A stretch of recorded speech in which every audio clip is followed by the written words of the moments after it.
Hello, everyone, and welcome to another episode of Teacher Time, the Bill of Rights Institute's show from teachers with teachers about teaching, specifically history and civics. For those joining us, the theme of this episode is, the humanities, which gets into the big question: how do history and civics classes and other fields in the humanities connect with each other?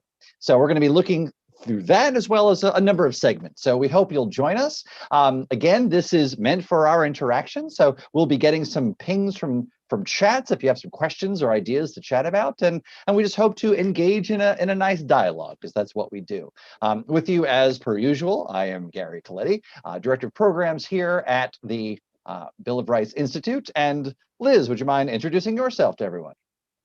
Everybody, I'm Liz Evans, and I'm the Regional Programs Manager at Bill of Rights Institute, and I am actually based in Arizona. So I know I say it every time, but it's pretty beautiful here. It's true. And again, we are welcoming people, hopefully from across the country, perhaps across the world, if you're tuning in and are subscribing to our channel.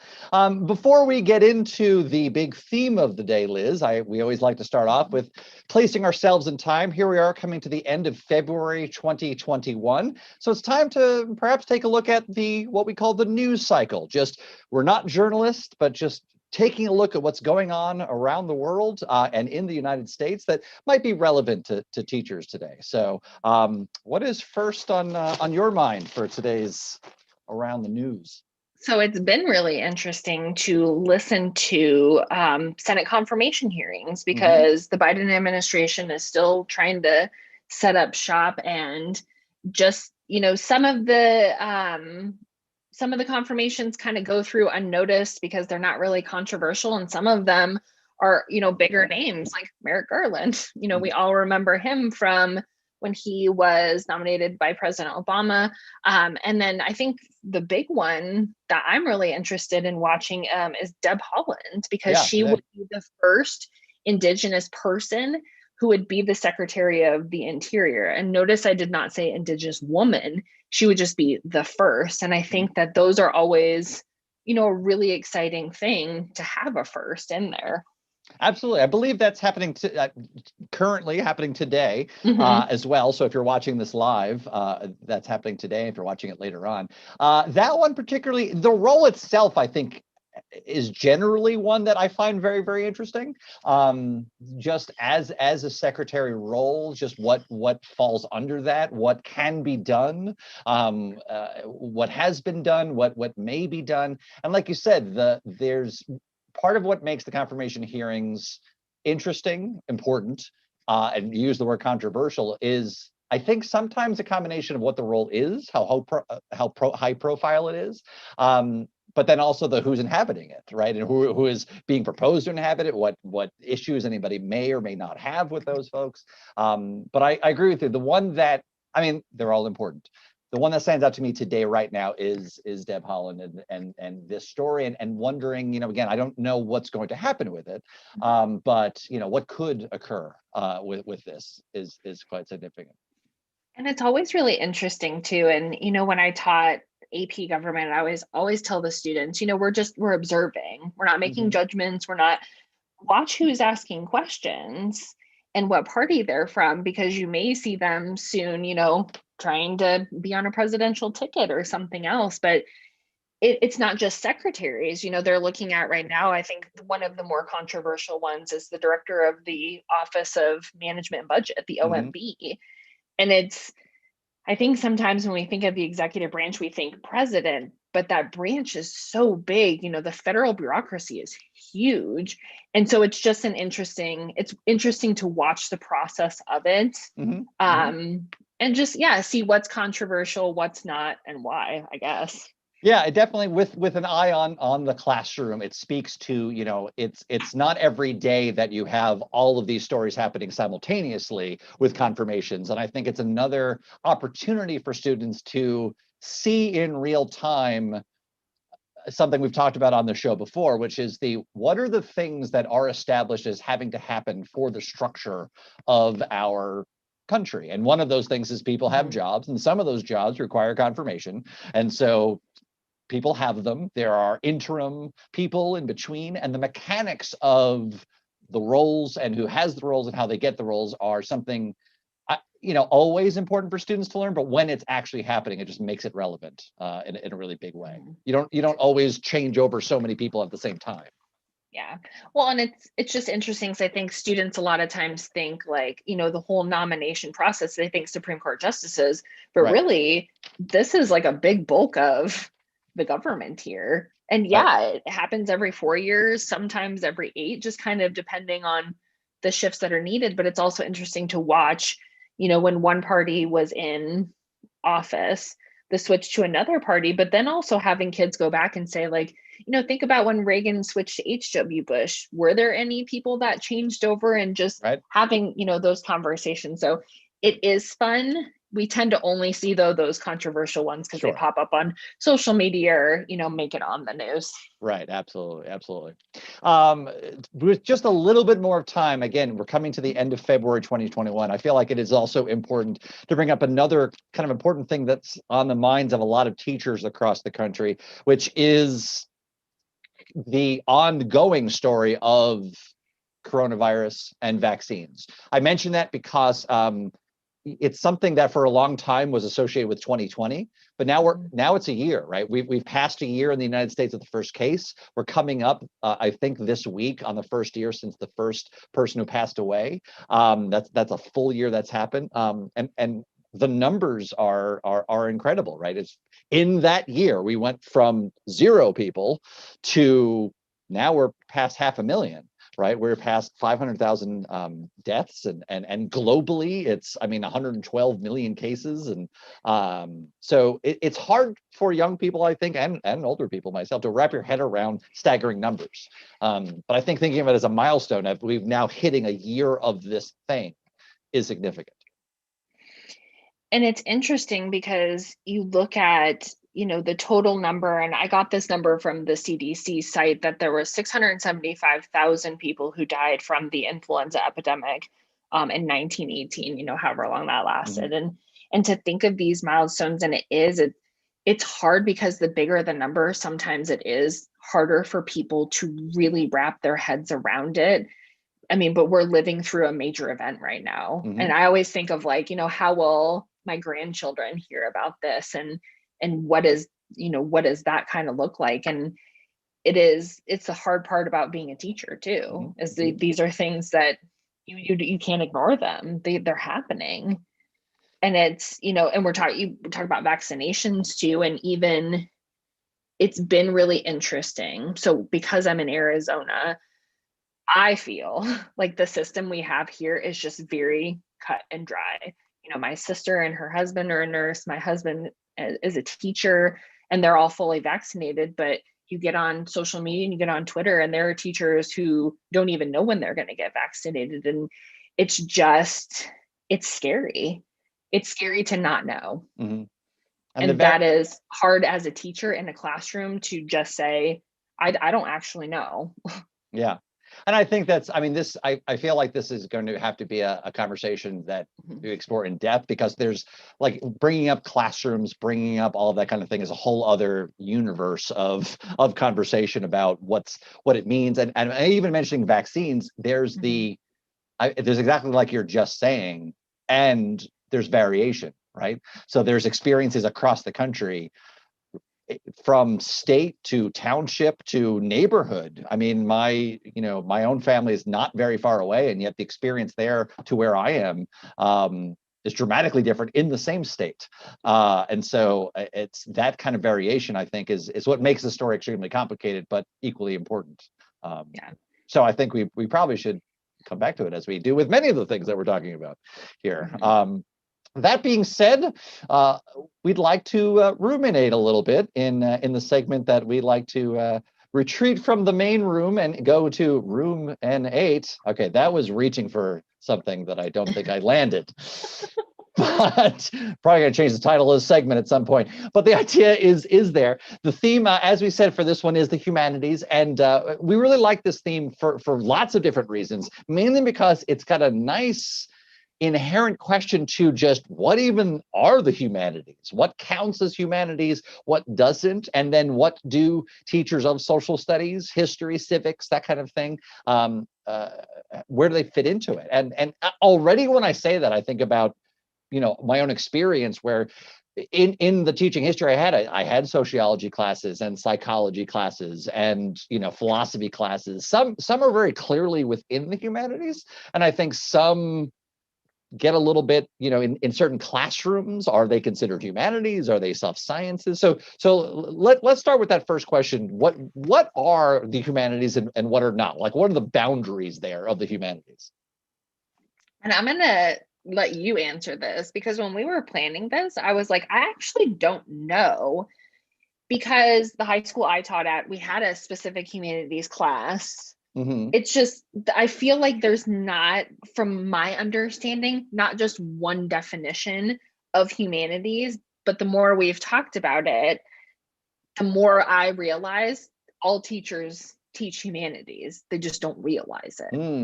Does that make sense? Yeah, now see, that's already, we're getting really into this interesting, like, in trying to I love the word definition itself, which is weird because the word definition means at what point is something not that thing anymore, which I think is fascinating. So that's a whole other angle you're putting it on there. That is everyone are you saying by being human and dealing with things that are important and connected to humanities, everything's humanities? I feel like no matter what you're teaching, there's pieces of the humanities in it. So even if you're teaching science, or I believe that science is a humanity because of what it covers. Or like if you're teaching algebra 1, like there's still a human aspect to it, and it's more than just numbers. Right. They're writing in math and they're doing all of this other stuff. So I think that there's a very loose definition of humanities depending on where you are. Interesting. Okay.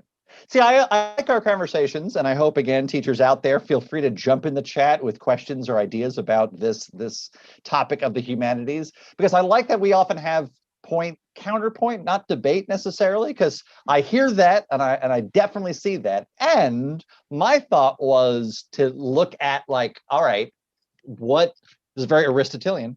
What is out there? What's considered humanities? And so, like, what do they have in common and things like that? So I was looking at classes across the country, and which is what I'm looking down here at, is little notes in that. And it's in high school, at least, and I'm sure some middle schools, but I was looking at high school specifically. I mean, there are classes on the British Middle Ages, comparative religions, archaeology, literature studies, jurisprudence, ethics, the arts, music, dance. Like, these are things taught in classrooms that, again, we could certainly get into, like, the nature of humanities writ large, but I think specifically from a teacher point of view, I have experience, and I think that out there are coordinators. Like you mentioned, a humanities class, right? There must have been some boundaries to that. I think generally, I guess not. Okay. I think generally things that are history, literature, arts, are pretty much. But then you're right. There are these other ones. Law is an interesting one.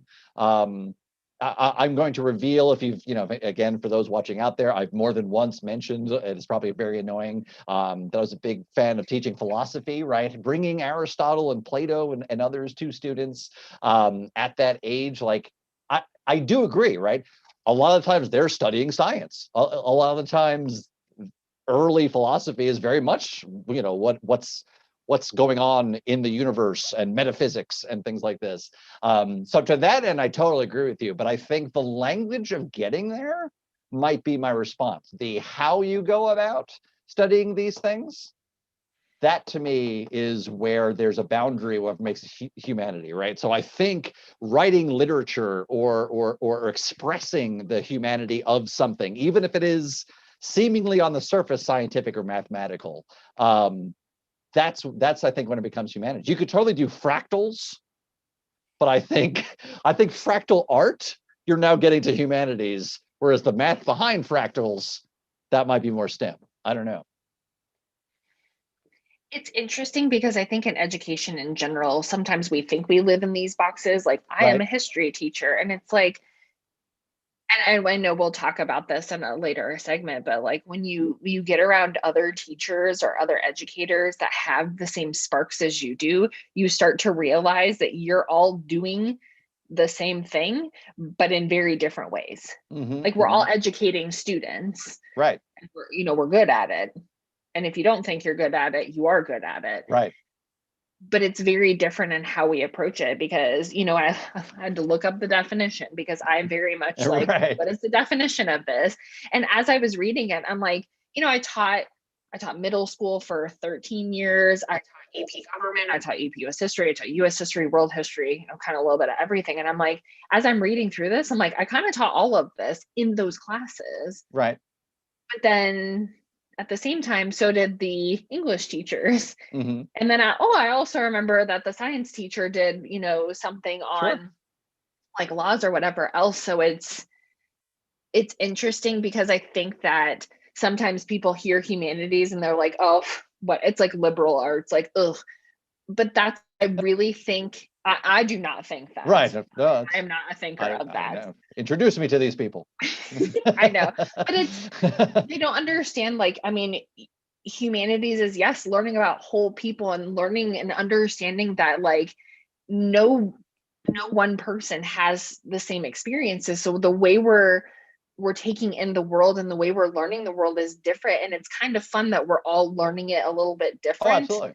Because even this, like, if you and I were to talk to somebody after and be like, oh, here's how our teacher time went, we're still taking different things away from it. And so I think that humanities, or maybe people think that humanities is like woo woo or whatever, but it's not. It's this bigger study. And if we were talking about in our news cycle, all of that stuff we were talking about is humanities based. It's law. It's talking about what's controversial and what's not. And now I'm like, the definition of humanities is too big. That's good. Well, again, we're not going to solve or necessarily like put a stake in the ground on any of these topics. They're meant to be engaging for teachers out there. So we'd love to, we will certainly be talking about humanities again. I think this is just like an introductory idea. So hopefully in the time between now and the future, we hear from some teachers out there in teacher land. I don't know, it's not TV land, YouTube world, about these things, and let's hear about that. But I think it's maybe time then to kind of mentally put that aside. We're going to come back to this in just a little bit and check in a little bit with something else that's happened in the past couple of weeks, and ask the big question: what's up at BRI itself? So this is true at BRI, of course. We all work together. We do love history and civics and humanities. We also do love exploring the humanities in ways that aren't, like you said, nailed down to particular ways. And I'm going to throw literature on there. So what's up at BRI? We actually, in the past 2 weeks, did have a meeting of our book club. We have a book club of our staff here at BRI, and we did take a book. And it's interesting. I consider it somewhat, I guess it's not literature, it's not fictional, but factional, which I thought was interesting in this book. What we did was we took a look. The book itself it's called Real History by Professor Robert Brent Toplin. Just to throw that out there, that's what we're reading. But it's the basic premise is, how do you, as a viewer, look at history-based movies that have come out? Now he looks backwards in time somewhat recently. But that grain size of question is interesting, because there's sort of like do you evaluate the quality in certain ways? That it's actually kind of a complicated question. And I think that fits in really well, that the way of looking at that with this conversation about humanities, which is movies, I would argue, are generally a creative format, right? We would probably put that in, I'd say that's definitely one of the humanities, filmmaking. Yes. And so how does that interact with history? I think was an important question. And I use the word factions, not in terms of groups, but rather there's fact and fiction.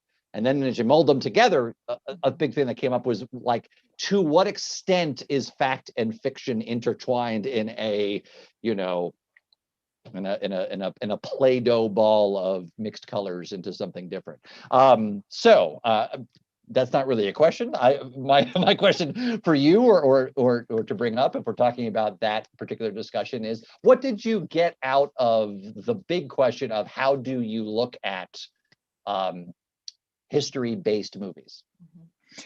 So it was really interesting. So listeners, watchers, it's real history, REEL. I actually Oh, think right. I I should have have. my book. Yes, I realize it's a homophone. I I should do have. have my There you go. book. Okay. Yes. And like most teachers, it's full of highlights and whatever else. I thought it was really interesting because, when I would teach World War II, kids are like, "Are we going to watch Pearl Harbor?" And it's like, Mhm. "Oh no, I am." That is not a World War II movie. That is very much like, Mhm. something different. And it's always interesting to look back at my teaching career and see, like, what movies did I show, what was the purpose of it, and now even how I watch movies. But I liked that the argument made in the book was like, Hollywood has 90 minutes to convey a story. Mhm. Most history is not, like, if you think of Ken Burns, like, there's these long series, and even that you can't get all to it. But I want you to talk more because I was very excited to know and to learn about you, about how much you love Indiana Jones, I because I do. think it just had like come up organically. I had made a comment about, like, from the Big Bang Theory, that Indiana Don't Jones even. wasn't needed in his movie, and Yeah. that did not go over well for everyone. That's a whole other. I'm not even going to get But folks I out there in the know. chat. Well, okay, go ahead. So, But I learned something really interesting about you, and you taught me something really fun. And I lost like 3 hours of my life that yeah. day deep diving onto the site. So I want you to talk about Sure, no, absolutely. And this. again, it is not me. This is in keeping with what we're talking about with the humanities and expressing, looking at history in different ways, and particularly history and how it appears in TV and movies. I'm going to throw TV in there as well. No, exactly. I was very impressed in the 90s when there was a short-lived television series, The Young Indiana Jones Chronicles. Now, if we have teachers out there who are familiar with it, if you're a big Indiana Jones fan, there's a lot to get into in terms of the time period. Let me put that aside for now because that's too much of a conversation. We can have a fan conversation another time.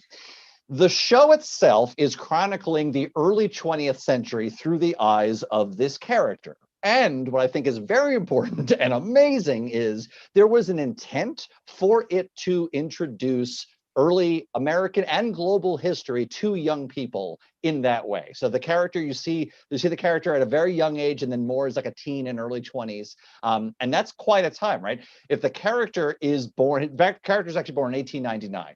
So you can imagine, as a teenager leading up to World War One, then the 20s and so forth, all these other things. Accompanying each episode was, if you get the DVDs, I fully recommend, are a series of amazing documentaries. Every episode has a set of documentaries of things that were in the episode. And the whole idea was that the episode would introduce students to this thing. Let's say espionage in World War I was an episode. And then there was a series of documentaries that went along with it. And I used these in the classroom. I mean, they were amazing. I want to give a shout out to an organization that is not us, but a good one.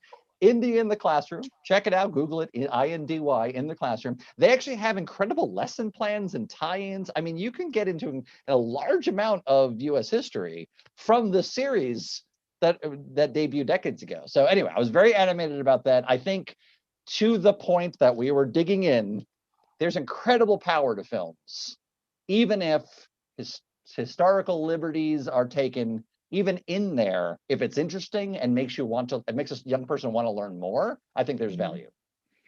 Well, and that's the thing, in our book club, which we do one of these book clubs every month. It's why I love working here, is because we get to keep learning. Is we were talking, another staff member was saying that as she watches The Crown, she's Google searching things. And I'm like, I do that too, because I want to know. I understand that I'm watching something that is based on history, but it's not, wholly true, but it still like triggers those things. Like, I really want to know more about this, or, I really want to understand this. And I think that that is a positive thing that comes out of movies, is that sometimes it lights a fire and they want to know more about it. Mm-hmm, mm-hmm. I always like explaining to them, like, if you watch The Patriot, you need to understand that they changed history. Right. And then it's like, wait, what did they do? I don't know, figure it out. And then, Right. but it gets them excited for things. And it may, I think in general, then you want kids to take And I mean, I want myself to just take a more, not critical view, but understand that what I'm watching is for entertainment purposes. Right. Right. If I'm watching a documentary, that's a little bit different. But if Right. I'm watching Dunkirk, Mm-hmm. that movie was very stressful and it took me a couple hours to Sure. come down from it. But, and it was amazing. But I'm also now wondering, like, now I want to know more about these stories. And so I Right. think that's the fun thing about movies is it can do that. Or like Indiana Jones, like now I want to deep dive into this Right. website. So Yeah. now students across the country are going to wonder, like, who is this Indiana Jones guy? Right. That's Why are true. we The now learning character. about him? And the show was early 90s too. So it's not like that was in recent memory. But yeah, no, exactly right. And I think that's true. It puts, it's not so much of the work on your back, but it should spark the drive to do a little more work. I certainly was looking up a lot about Alexander Hamilton after Oh, a certain musical. everybody was. Right. So working here, sure, totally into that. But there's more and more and things that aren't generally told, or other books, and like there's just so much out there that, Lincoln, you think you learn all these things about Lincoln, and the Lincoln movie comes out, and you're like, oh, let's get a little more into some of the deeper things. No matter how much you've learned about a subject, you could still be inspired to want to learn more of all ages. And I think that's true. Yes. My whole thing was, I watched Band of Brothers, and then I watched The Pacific, which Ah, is a series too. And when I taught World War II, like a lot of my focus, to be very frank with you, was in Europe because that's where a lot of our standards were. But right. the more I learned about the Pacific, and Mhm. again, it's fictional, it's based on history, but even that, like, that sparked that whole like Band of Brothers and Pacific series, that and John Adams. Yeah, Every that was a good one too. July, I Mhm. start like June 29th and I watch John Adams. I am not a fan of John Adams as a president. I'm trying, but I Well, do agree that the real Independence Day is July 2nd. But stuff like that, it's just fun. And, I I think feel, that that's the whole thing. It's the spark. And yeah, see, absolutely. Karen says I 1917 say too. with two exclamation, yeah, we got a That ping, one, Karen. Mhm. yes, those movies. Again, I think because we're history teachers, I feel like we could do an entire like series ourselves Yeah, on yeah, yeah. movies. But I think that's why you started off the conversation talking about, like, that's why I think history teachers also react so strongly when it's like, wait a second, come on now, this is a Mhm. little too far, it is a Yeah. bridge too far. Also a good film, but yeah, I think that's why, because we care so much, and it's like when it works, it's amazing, and when it doesn't, it's heartbreaking, because they're like, you could have maybe just done this or that, but.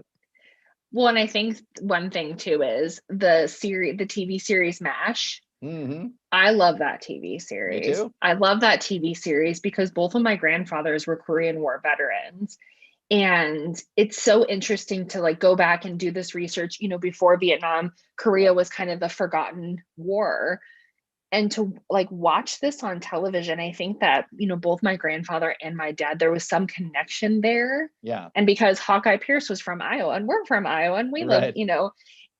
it's stuff like that too, that I think that sometimes veterans, aren't able to share their story because I mean, I would love to listen to Hmm. anybody's, but they don't have the opportunity for whatever reason, but it comes out sometimes in these movies. I mean, whether it's positive or negative too, Right. because I heard a lot of people walked out of Pearl Harbor Yeah. because it was not what they expected. A lot of people were very affected by the beginning of Saving Private Ryan for, Yep. different reasons. Yeah. So this actually is an interesting and important segue.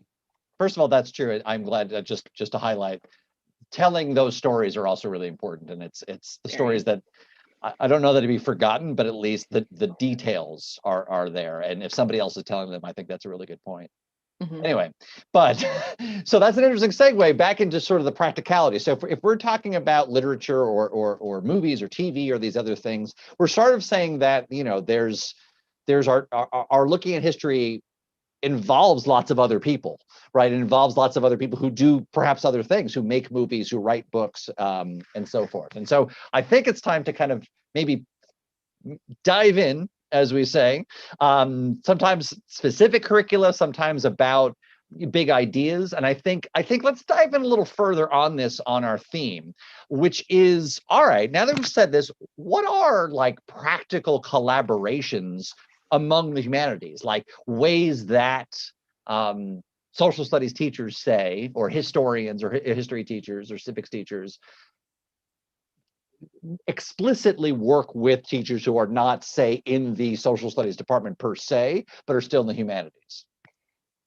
So this was my least favorite thing to do, but then became my favorite thing to do. It was my least favorite because it was kind of forced upon us when I taught middle school, like, oh, you know, you're this like core content team and you all have to create a lesson on this. And we're like, well, we're not in any way, shape, or form that. But I think that obviously English is a really easy one, especially if you have amazing English teachers. I would like to shout out the English teachers at Bastrop High School in Chandler, Arizona, because they're amazing. Yeah. But that when you have those people, it makes it easy. And when you have people that share the same spark as you. So I did a project, my AP government kids, it was one class. And I had two other classes, but we did a project with the creative musicianship class. And it was the year that the Hamilton mixtape had come out, and they created this Dr. Nathan Johnson. He's not a doctor yet, but he will be. We kind of created a framework for kids and then let them go. And it was presidential debates in history, because this is 2016. So they're watching, Donald Trump and Hillary Clinton as candidates, and they're watching this just like vitriol. And it's like, oh, this is not a new thing. Let's look at other presidential debates. And they created this thing. And it was one of those things too, where it was very class specific. Like that class just latched onto that project and it was amazing. But I think when you find like-minded educators and you say, hey, I have an idea, can we chat about it? That's when the genuine collaboration of the humanities happens. Absolutely. Yeah. I listen to that and I think the power of it doesn't take away time and enhances.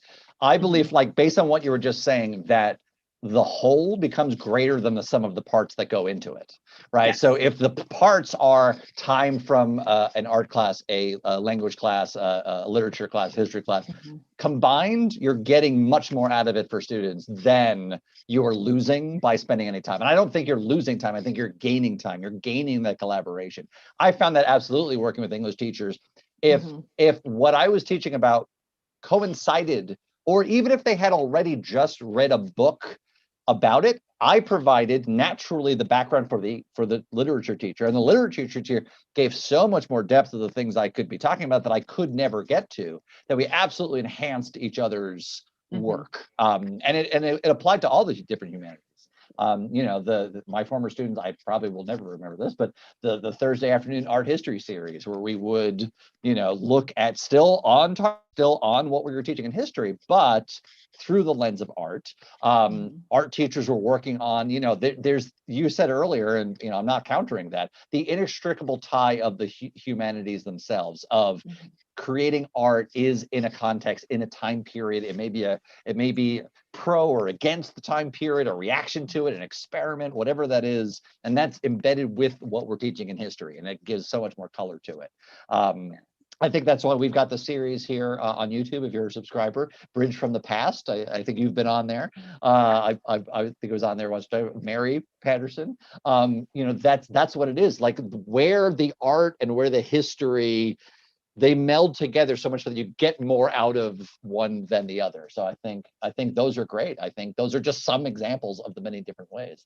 And I definitely would love to hear more from teachers out there, but go ahead. I love those because I feel like the Bridge to the Past videos that, if you haven't watched them, Mary Patterson is amazing. She has such a soothing voice too, but it's something like, as a teacher, you can learn a lot from. You could also show it in class because they're short. I did one on Washington crossing the Delaware, and then one for women's, 100 years women's suffrage. And it's just so interesting because it's all part of the same thing. Yeah. We're all teaching something different. And I think that again, though, when you have the genuine connection with the other teachers and it doesn't feel forced, because even thinking, and it doesn't have to be like, oh, we're doing everything at the same time. You know, we had AP Lang junior year and they learned about rhetoric.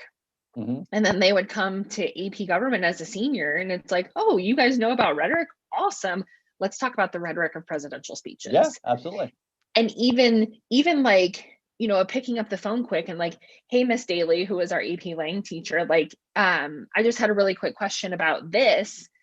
And just them seeing their teachers learning from each other too, I think is unbelievably amazing. Oh yeah, absolutely.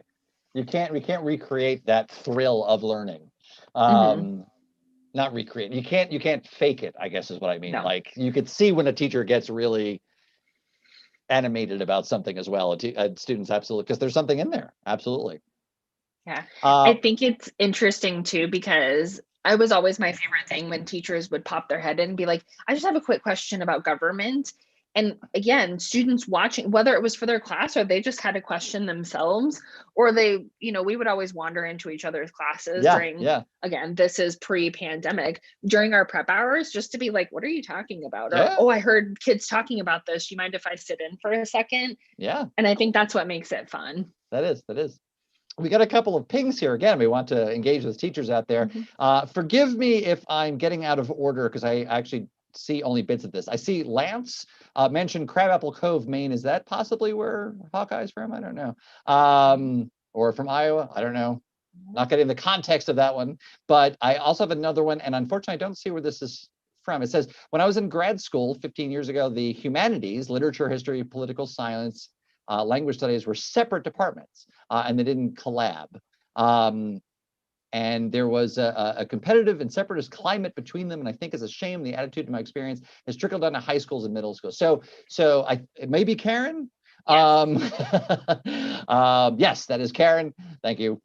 Thank you, Ping Machine, for telling me about this. Yeah, I think, you know, again, that was a loaded question I had earlier about like what is and is not humanities. And I think what we're getting to is that there's definitely flow. But I think making sense of it sort of makes sense. But I don't know that separating them does. I don't think that there's, I think what we're saying is being able to bring those together in a meaningful way is incredibly powerful. I think she brings up a good point because, you know, I taught middle school for 11 years and then went to high school, and there very much was like a separate, everybody does their separate thing. And I was like, that's not how we do it in middle school. And that's just not how we do it for kids. And I think that it is a shame because I know when I went to college, there were separate departments, period. Like we did not intermix things. And I think that, I don't know that that's always what's best for students. Yeah, I don't know. I have very strong opinions on that, but I understand that everybody is different. I just think that the more you collaborate with, you know, the more you collaborate, the better it is for kids. Yeah. No, my hesitation wasn't about that. Mine was you think about your own life experience. And as I mentioned, philosophy major, we were kind of all over, you know, with lots of different topics. So that's why. Yeah, but the show is not for us to for me to reminisce about my college experience, but rather to get into it. So with that being said, you know, you were just talking about the thrill of what gets us real excited.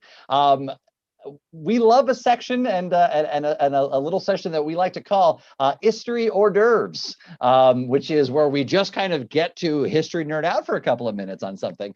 And this one, so the question we wanted to talk about with each other, I think actually got a lot of teachers involved. So the history hors d'oeuvres that we were thinking about was, we were thinking about the humanities, we were thinking about film, we were thinking about all these other things, and music came up. We were talking about songs that, you know, maybe do or do not necessarily on the surface seem like big history songs, but actually do say a lot about history. So can I turn that back before we kind of nerd out on our own? Can I turn back? I think you asked a couple of teachers about this and we want to talk about their responses. Yes. So I would just like to give a shout out to the Social Studies Network group on Facebook. I love that professional learning network because every time you ask a question, so many people, like everybody just wants to help. This is why I love teachers. Yeah. So, you know, and it was interesting because there wasn't a lot of doubles. Like there's I think there's a lot of songs that are history. You hear Fortunate Son, and I always think of Vietnam because that's what movies do, like with songs, is they you hear We Didn't Start the Fire, and you hear these things. I would like to give a shout out to Amy Biermeister, because she told me, or like she had written When the Tigers Broke Free, and it's a Pink Floyd song. And I was like, I haven't heard that song forever. And so I'd spent quite a while sitting and listening to music, and it's so hauntingly good because it's Roger Waters talking about his dad dying in the Battle of Anzio, like in the Italian campaign in World War II. And it's like, I mean, you kind of hear parts of it, but to really understand these songs, and there was a lot of like Bob Dylan, it was cool to kind of see too, when you ask a question to teachers, there's so many different, answers. Like somebody had brought up the Billie Holiday song, Strange Fruit, which has a really good NPR Throughline podcast that kind of goes with it. That song is really haunting in general because of what it's talking about. And I think that, when we talk about movies, we talk about all this stuff, but music brings in, and it lights people up because we like music, right? Like, right. That's a fun thing. And I think, when we had talked about this, I went to college in Flagstaff, Arizona, Northern Arizona University, at a time where Dave Matthews Band was very popular. Sure. I love Dave Matthews Band still, and I don't care what people have to say about that, because I love Dave Matthews. People know me are annoyed by how much I like Dave Matthews Band. But his song, Don't Drink the Water, I always really liked the song because I couldn't figure it out. And one day I was like, I just need to do a deep dive on this song. And what he's talking about is the Europeans coming over and essentially like taking land from the indigenous persons, and how they know they're doing it. They know what they're doing is wrong, but they're still doing it because that's theirs, and they don't care that this is sacred ground. They don't care about anything. They just want the land. And so I would do that with my students and say, I just want you to listen to the song, write down what you think. And then I'm going to give you a little bit more information, and just talking about how, we're expressing these ideas in song format, which I just think is super interesting. And there was a ton more. I think I had, last time I checked, there was like 50 comments. Wow. And again, this is why I love teachers. Iron Maiden has a lot of really great songs. See, the teacher here even put like a whole thing. Oh, Lance said yes, Hawkeye was from Maine, Radar was from Iowa. Okay. I loved Radar. Hawkeye was my favorite character because he was my grandfather's favorite character. Right. And then Lance also said the too, movie, amazing, by the way. Yes. Lance, I actually have 2 licenses too, English and social studies. I actually taught English for 3 years in conjunction with social studies, because I had so many credits from my bachelor's degree, which is in elementary education, that I taught both. So I actually have a K through 12 certification, and I can teach English and all of the social studies, which is maybe why I like humanities, because they're all there. I kind of encompass it. The Death of Emmett Till by Bob Dylan. A lot of people brought up anti-war songs, because I think Vietnam and the civil rights movement, like the music of the civil rights movement, is very, very powerful.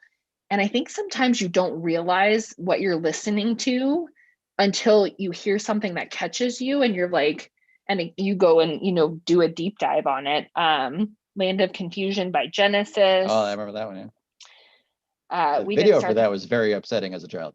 Or Dead in Ohio, about the Kent State shootings. B-52's Mesopotamia. I don't think I've heard that in a really long time. Okay. Done Too Soon by Neil Diamond. I mean, there's so many. So many. And it's fun. And I think, again, Gary, we're like history nerds, so we love this stuff. History hors d'oeuvres. But I think that those are the kinds of things that connect people. Oh, absolutely. Is music and movies. And I think this is why, like, when we talk about humanities, it's just a bigger thing. Oh yeah. than anything else. Oh yeah, this wasn't going to be a tiny one. But you're thinking something before, and that made me think of it too. That if we're looking at the different kinds of art, music, not only is it certainly catchy, there's something about volume that you can listen to the same one over and over again, and also over the course of your life. And the song, I think, is different. Because I think the song, because they tend to be pretty short, right? That you can maybe the first time it just catches you, then maybe the tone, then you catch a couple of words, you go back, you kind of figure out those words. One that you've mentioned so many great ones. One that came up in our kind of conversations, Winds of Change by Scorpion.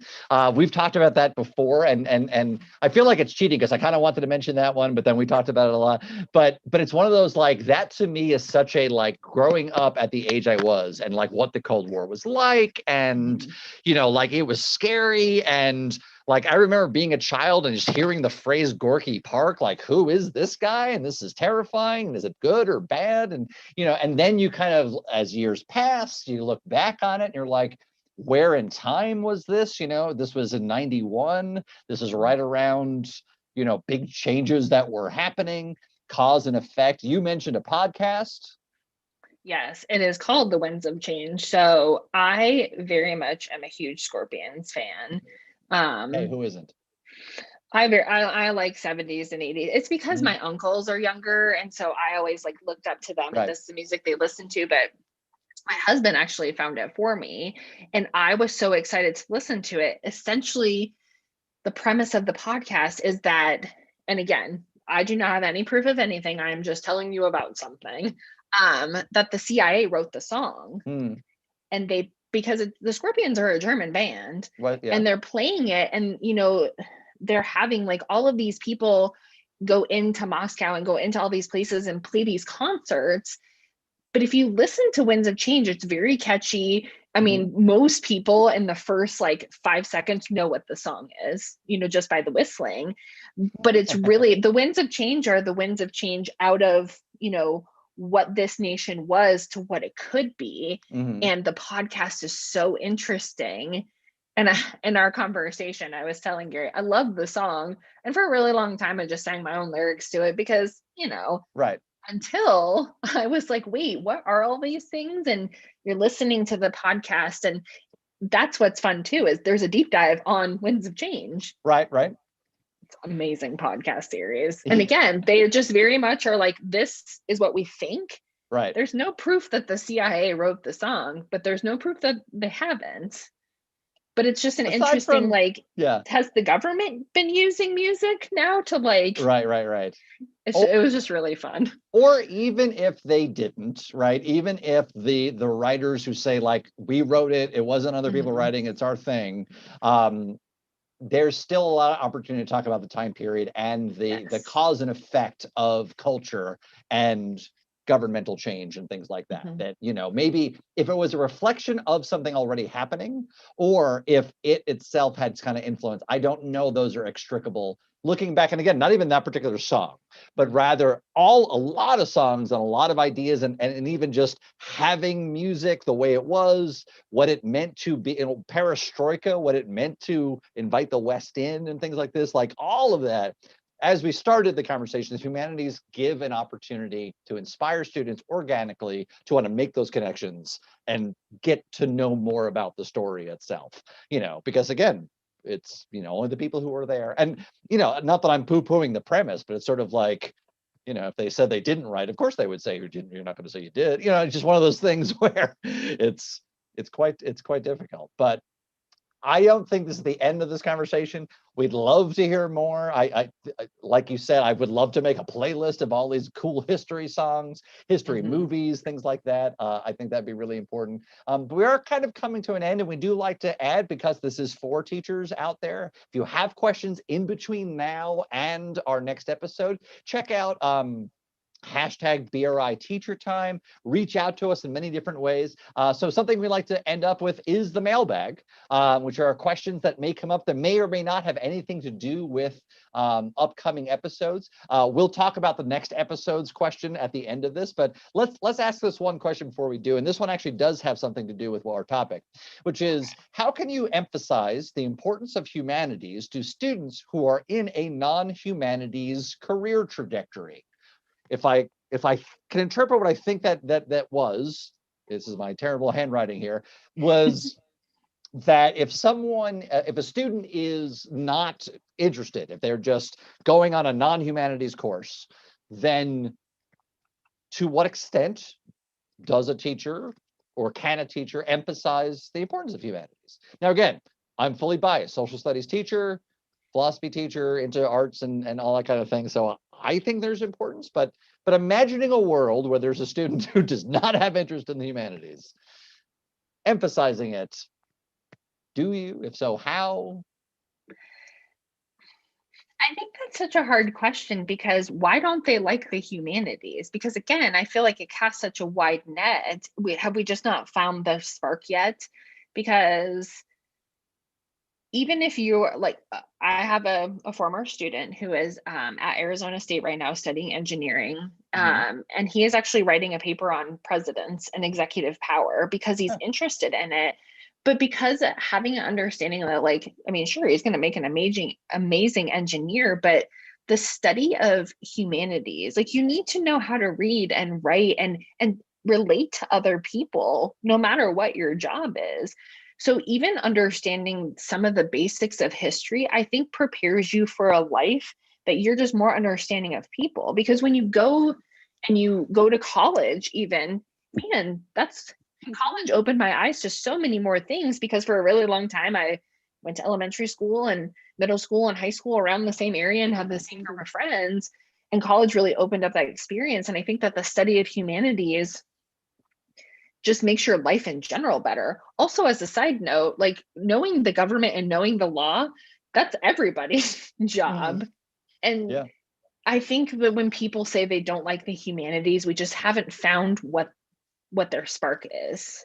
Yeah, I mean, I think that's a really good point, particularly if our premise of the episode is humanities is everywhere, then, you know, what is not that is hard for us to reconcile with that question. But then again, it goes to what you're right. One would have to appreciate the point of view of said hypothetical student and say, what are they seeing as being the humanities, and then what is the issue with that? And it could be anything. It could be it just doesn't drive. It's negative experience. It could be lots of different things. So, but I do think it's important. I think we've laid out a series of, I mean, hooks, organic ways that kind of get you interested, whether there's art or TV or movies or literature or music or any of these other things that because they are everywhere, it would be hard to imagine. It would be hard to imagine not finding that hook. As Phil in the Ding Machine says, to encourage business-oriented students, Steve Jobs was inspired by calligraphy. I think that's great. Yeah, I mean, and that was. Calligraphy itself is a very fascinating international, important thing to learn, right? Because what that does for the mindset and paying attention and the skills that come out of it. I think we're seeing more and more to talk about in the future, and we do appreciate everybody who has contributed through the questions that we had in social studies communities with us directly. We have lots of questions coming up. Coming up on our next episode, the question is going to be, how do we meet our students? And meet can mean, how do we actually connect with them as human beings? Like, how do we meet them? Like, who are you as a person? But then also, like, meet them where they are in the classroom, like teaching the students who are in front of you. So we'd love to hear more of your thoughts on that or any of the questions we talk about. But specifically, our next episode, which will be in 2 weeks, is about making that connection, meeting a student virtually, in person, 1 year, whatever ways. It's a big open one. But I want to say thank you, everybody, for tuning in. Remember to see our future ones, or if you like this video, make sure you subscribe to the channel and come back March 9th is our next episode when we talk about that big question about how do we meet our students. We do put out new episodes every other Tuesday. The YouTube channel itself releases new videos twice a week on all things U.S. history, including close reads, primary sources, Bridge from the Past, which we mentioned earlier, interviews with distinguished scholars from across the country, homework help videos, which are very well done, concrete videos for students directly. For all these things, you can check us out on Facebook and Twitter and Instagram for updates on these things, programs, events, other ways to get involved. But ultimately, we just want to hear from you. And so you can comment your thoughts on the video below, get in touch with us through social media, through the hashtag BRI Teacher Time, and there's lots of ways. So thanks for your time. I don't know if you had a closing thought on this whole thing, Liz. I mean, obviously we love talking about this stuff, and I very much appreciate my social studies network for kind of chiming in with that question, and for the teachers here that just kind of chime in. And again, thank you, Lance, for the fixing of the mash, because I feel like if my dad ever watches this episode, he's gonna just shake his head and be so disappointed in me. No, I'm sure it's fine. See, it's that inspiration to be like, well, actually, let's learn more about this whole thing. Yep. And I think that's the big takeaway is there's lots of things to watch and to read and to listen to, just to keep those fires of studying history going. So thanks for joining us, everybody, and we hope to see you again in a couple of weeks. Thanks.